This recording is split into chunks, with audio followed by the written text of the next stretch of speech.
स्वागत है आपका। देख रहे हैं आप सी न्यूज भारत। आपके साथ मैं हूं इशिता तिवारी और वक्त हो गया मध्य प्रदेश बुलेटिन का।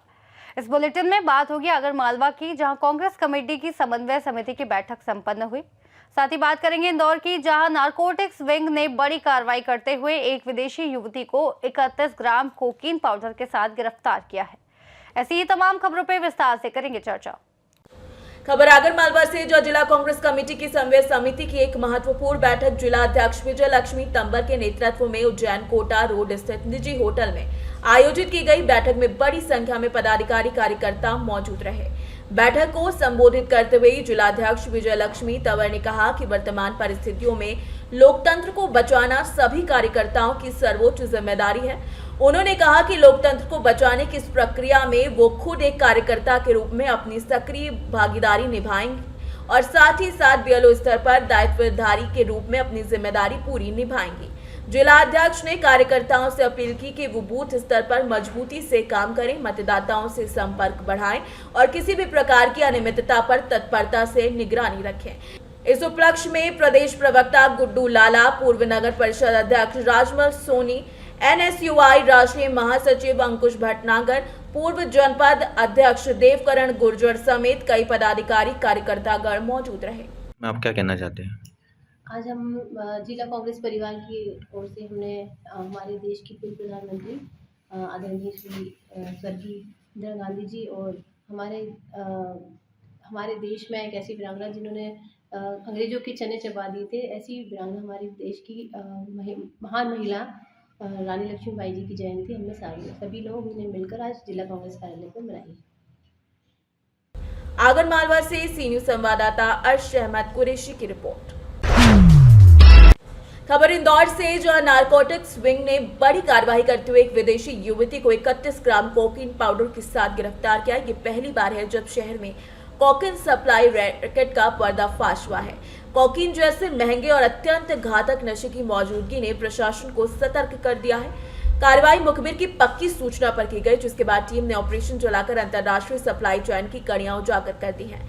जानकारी के मुताबिक गिरफ्तार महिला लिंडा, जो अफ्रीकी देश कोटे दा आइवोर की निवासी है, वो भारत में स्टूडेंट वीजा पर आई थी, लेकिन वीजा का गलत उपयोग करते हुए नाला सोपारा में रह रही थी।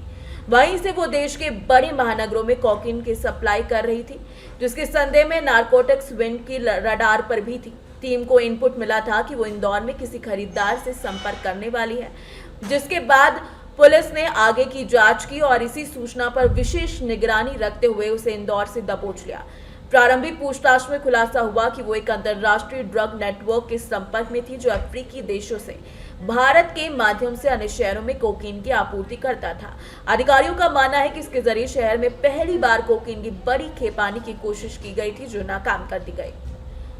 इंदौर से सी न्यूज संवाददाता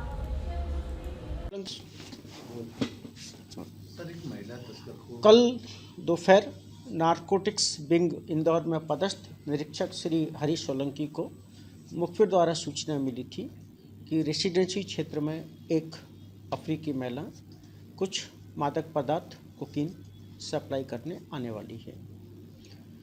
मुखबिर की सूचना पर वैधानिक औपचारिकता पूरी कर निरीक्षक श्री सोलंकी, महिला निरीक्षक श्रीमती राधा जामोद तथा अन्य के साथ मुखबिर द्वारा बताए स्थान पर पहुंचे और मुखबिर द्वारा बताए हुलिये की महिला के पहुंचने पर टीम ने उसे अपना परिचय दिया, अपनी तलाशी दी और निरीक्षक राधा के द्वारा महिला की तलाशी लेने पर उसके कब्जे से 31 ग्राम से अधिक कोकीन बरामद हुई। महिला विवेचना में पूरी तरह से असहयोग कर रही थी। उसके पासपोर्ट को चेक करने पर उसका नाम लिंडा, निवासी Cote d' Ivoire, West Africa का पता लगा। पासपोर्ट के अवलोकन से ये पता लगा कि वह स्टूडेंट वीज़ा पर इंडिया आई है और वर्तमान में नाला सुपारा मुंबई में रह रही है।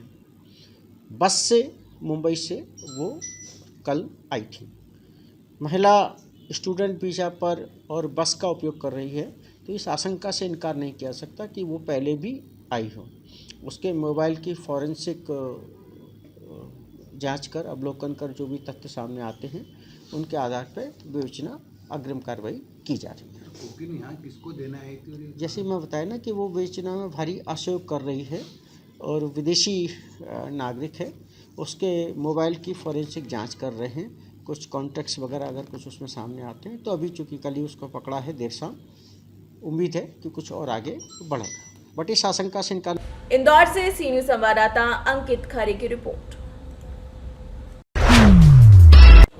पन्ना से खबर है, जो अजयगढ़ के सुहावा गांव में सेतु विभाग द्वारा 4 करोड़ 50 लाख की लागत से बन रहे पुल निर्माण कार्य पर गंभीर सवाल खड़े हो रहे हैं। इस महत्वपूर्ण परियोजना का ठेका छतरपुर के श्री कंस्ट्रक्शन कंपनी को दिया गया है, लेकिन ग्रामीणों ने आरोप लगाया कि कंपनी पुल निर्माण में गंभीर लापरवाही और अमानक सामग्री का उपयोग कर रही है। वहीं कंपनी को बाकायदा पल के कार्य के लिए लाइट कनेक्शन लेना चाहिए, लेकिन विद्युत विभाग ने कोई भी लाइट कनेक्शन नहीं लिया। लाखों रुपए की बिजली अभी तक चोरी करके जलाई जा रही है। ग्रामीणों के मुताबिक जंगलिया सरियापुर में लगाया जा रहा है। सूत जैसी पतली छड़ें निर्माण में इस्तेमाल की जा रही हैं। गुणवत्ता परीक्षण और निरीक्षण के लिए एसडीओ और ना ही सब इंजीनियर पिछले 3-4 महीनों से साइट पर पहुंचे हैं। इस मामले में जब स्थानीय विधायक ब्रजेंद्र प्रताप सिंह से बात की गई तो उन्होंने स्पष्ट कहा कि गुणवत्ता से कोई समझौता नहीं होगा। वहीं ग्रामीण अब उम्मीद कर रहे हैं कि इस मामले में जांच होगी। अच्छा रमेश जी, बताओ जी कौन सी जगह है और क्या काम चल रहा है? ये सुहावा है, खोरा जो मजरा में आता है, ये सुहावा है। इधर पुल बन रहा है जो कि सही तरीके से काम नहीं हो रहा है। इधर हम देख रहे हैं जितना लेबर बता रही, जितना माल पड़ना चाहिए तो उतना सीमेंट भी नहीं पड़ रहा है। और ये लोहा, ये जो छड़ है तो जंग लगी हुई छड़ का यूज कर रहे हैं। और ये 3 सूत का छड़ लग रहा है। इधर बोल रहे हैं कि ज्यादा सूत लगना चाहिए, ज्यादा मोटा छड़ लगता है। इधर हम लोगों को उतना नॉलेज नहीं है क्या, लेकिन जो लोग बोलते हैं उसी के हिसाब से हम लोग बता रहे हैं। कौन करा रहा है या काम पता है क्या? नहीं, जानकारी तो नहीं है किस कंपनी का नाम तो पता नहीं है, लेकिन कंपनी कोई करवा रही है। और ये अच्छा काम नहीं चल रहा है। ये लोग भी बोल रहे हैं, गांव वाले जो मुआवजा मिला है इधर हम लोग देख रहे हैं जो मुआवजा मिला है वहां से सही तरीके से रोड नहीं बनी हुई है। मिट्टी के भराव के कारण से वो कुछ लोग बोल रहे हैं कि नहीं किया गया है। किनको मुआवजा मिला, किनकी जमीन गई है, कितना मुआवजा मिला? मुआवजा की जानकारी नहीं कितना मिला है, लेकिन जो जमीन गई है मोतीलाल लोध है और लोकपाल लोध, इंद्रपाल लोध और राजेश लोध, 3-4 लोगों को मुआवजा। सेतु उसका निर्माण कर रहा है 4.5 करोड़ की लागत है, लेकिन गुणवत्ता विहीन हो रहा, सरिया नहीं डाला, जंग सहित सरिया डाला जा रहा है, गुणवत्ता विहीन। कई बार इसकी शिकायतें भी, लेकिन जैसे ही काम चल रहा है। सुहावा का जो आप ब्रिज की, वो हमारे ख्याल से हमने वहाँ पे रपटा दिया था, वो ब्रिज कॉर्पोरेशन की तरफ से शायद निर्मित हो रहा है। तो उसका यदि ऐसी इस तरह की शिकायतें हैं तो उसकी हम जांच करा लेंगे, क्योंकि क्वालिटी से हम समझौता नहीं करेंगे। जो सागर वाले हैं वो कभी आते नहीं हैं और ग्रामीणों ने भी बहुत शिकायत की है, तो इसमें क्या होगा? सागर कहाँ से? उनके कॉन्ट्रैक्टर ऑफिस सागर में है, वहाँ से इंजीनियर बहुत कम आते हैं, ठेकेदार मनमानी कर रहा है। इसका ऑफिस एक 9 गाँव में है। सी बैठता है सागर में, लेकिन ऑफिस इसका 9 गाँव में है सेतु का। और उसके लिए हम बात करेंगे, यदि इस तरह की कोई शिकायत है तो उसकी जाँच कराएंगे। पन्ना से सी न्यूज़ संवाददाता रीना सोनी की रिपोर्ट। खबर रीवा से, जहां त्योथर के ग्राम पंचायत पटहट स्थित शासकीय प्राथमिक पाठशाला और आंगनबाड़ी फिर से सुर्खियों में है। सूत्रों के मुताबिक यहां कार्यरत महिला आंगनबाड़ी कार्यकर्ता उत्तर प्रदेश की निवासी हैं और मध्य प्रदेश में आंगनबाड़ी कार्यकर्ता के रूप में पदस्थ हैं। जब हमारे संवाददाता मौके पर पहुंचे तो बच्चों को मध्याह्न भोजन नहीं दिया जा रहा था। इसके अलावा बच्चों के नाश्ता और खिलौने की व्यवस्था जो मध्य प्रदेश सरकार द्वारा उपलब्ध कराई जाती है वो भी नहीं थी। स्थानीय लोगों और पत्रकारों के अनुसार आंगनबाड़ी कार्यालय की स्थिति अत्यंत दयनीय है, जिसके बाद भ्रष्टाचार चरम पर है, लेकिन सक्षम अधिकारी लापरवाह बने हुए हैं। आए दिन यहाँ के समूह द्वारा भोजन आता है, तो समूह द्वारा आपको क्या मिलता है खाना बनाने के लिए? सब्जी चावल। उसके और अलावा कुछ नहीं मिलता है। जो ये मेन्यू है तो इसमें जो लिखा है तो उसमें नहीं मिल पाता है आप लोगों को। ये स्थिति है शासकीय प्राथमिक पाठशाला पटहट खुर्द, ये कक्षा 5 तक है, जो कि सदैव सुर्खियों में बना रहता है। और यहीं पास एक आंगनबाड़ी केंद्र है, जो कि यहाँ के जो भी समूह द्वारा बच्चों को भोजन उपलब्ध नहीं कराया जाता है। बच्चे आते हैं और घर फिर पुनः जाते हैं खाना खाने। यहाँ बिस्कुट भर उपलब्ध है। क्या नाम है मैम? पूजा जायसवाल। यहाँ क्या बच्चों कितने हैं? बच्चे 23 हैं। रोज आते हैं? बच्चे हाँ आते हैं, रोज आते हैं। बिस्कुट कभी जब लाई देते हैं, लाई नमकीन तो दिया जाता है। यहाँ बच्चे को भोजन मिलती है? भोजन नहीं मिलता। क्यों आप लोग नहीं बोले कि भोजन यहाँ क्यों नहीं मिलता है? बोले हैं तो। कौन है यहाँ के वो? धर्मेंद्र। रीवा से सी न्यूज संवाददाता अर्जुन तिवारी की रिपोर्ट।